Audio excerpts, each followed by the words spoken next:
Language is more than words. Language is memory. Language is survival. Language is the DNA of a culture. And in America, there exists a language millions recognize by sound, but few understand by truth. A language that shaped comedy, shaped music, shaped activism. A language spoken in barbershops, carried in hip-hop, whispered in prayers, yelled in protests, and passed from generation to generation like hidden gold. A language born out of pain, yet blooming into pride. This is the untold story of African American Vernacular English, AAVE, a language America heard, but never fully understood. Before we go any further, if the story already has you thinking, feeling, or learning something new, hit that like button. It tells YouTube that these stories matter. And if you want more powerful, hidden, and untold Black stories like this, subscribe and turn on notifications. We're building a community that refuses to let our history be erased. And drop a comment below. Tell me what stood out, what surprised you, or what you want to see next. Your voice helps these stories reach people who need them. All right, let's get back into it. To understand AAVE, we must go back. Farther back than classrooms or textbooks are willing to go. Back to West and Central Africa. To the villages where millions spoke languages filled with rhythm and tone. Yoruba, Igbo, Wolof, Congo, Mandinka, Bambara, Fula, languages rich with history, spirit, and structure. Then came the ships.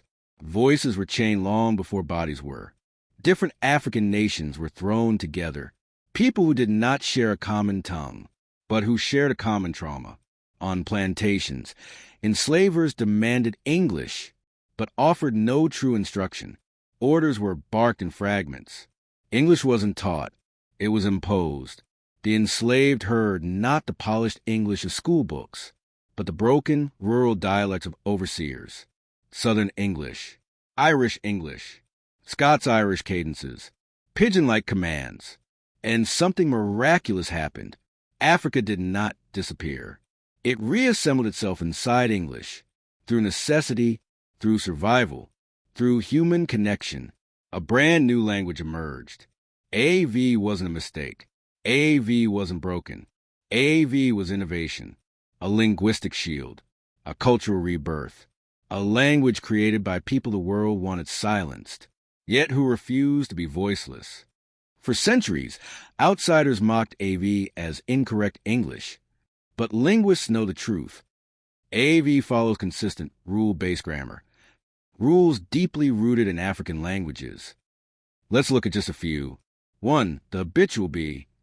He be working. Not a mistake. A precise meaning. He works habitually, regularly, ongoing behavior. Many Niger-Congo languages mark habitual action the same way. 2. The done construction. She done told you. Meaning, she already told you, and she told you firmly. This is an African grammatical structure layered onto English verbs. 3. No copula, zero copula. They ready, found in Wolof and other African languages, a normal rule-governed feature. 4. Aspect tense. AAVE focuses on when and how an action unfolds, not just what time it happened. This is African linguistic philosophy woven into American speech. These aren't errors. They are linguistic fingerprints. Proof that African identity survived the unspeakable. AAVE is Africa speaking through English. 1865. Freedom arrived, but equality did not. Millions of Black Americans left the rural South in search of new futures, new cities, new opportunities. This was the Great Migration, and with it, AAVE traveled across America like wildfire. In Chicago, Detroit, Philadelphia, Los Angeles, New York, Black communities blossomed, and their language blossomed with them.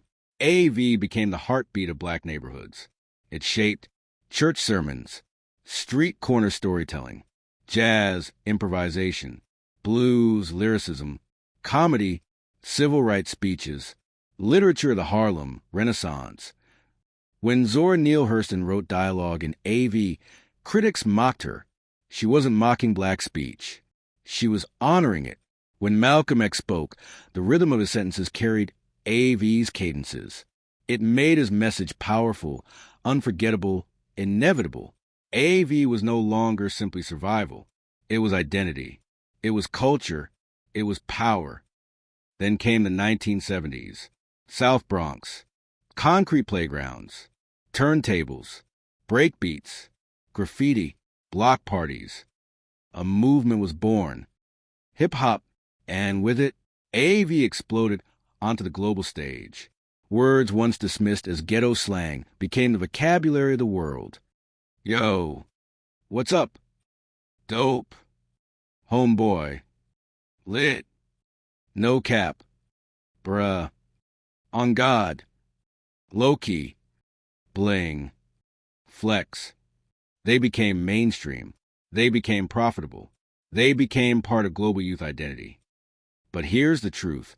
America loved the language, but did not always love the people speaking it. When AAVE left black communities, it was cool, edgy, iconic. When spoken by black Americans, it was treated as unprofessional, incorrect, or lazy, a contradiction that exposes America's complicated relationship with black culture. Even today, AAVE speakers face discrimination, job interviews where their natural speech is judged, schools where children are told to fix their English, courtrooms where their dialect is misunderstood, with life-changing consequences. This isn't about grammar. It's about respect. It's about identity. It's about value. To reject AAVE is to reject the history behind it.